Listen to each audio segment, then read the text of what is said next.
Hey everyone, how's it going? This is a Mudrex honest review, and we're going to be going over some of the reviews now on Trustpilot. It is showing 2.1 out of 5, which is extremely low, even though 5 star is a lot.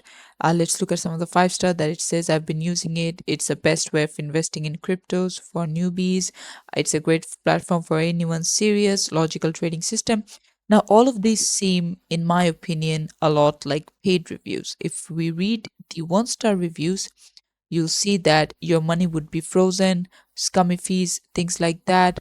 So, what is happening at the back end is that whenever you try to deposit any crypto, what they do is completely freeze your account. And this is something else we're seeing on the Reddit app, that the customer service really sucks. One guy says that it's the only app which is extremely good and it works for me, but they're scammers because they use deposits and attach the screenshots, but you are just going to lose money, and this is happening for loads and loads of people. So take my opinion, do not invest in Mudrex because they are seemingly another scammy company.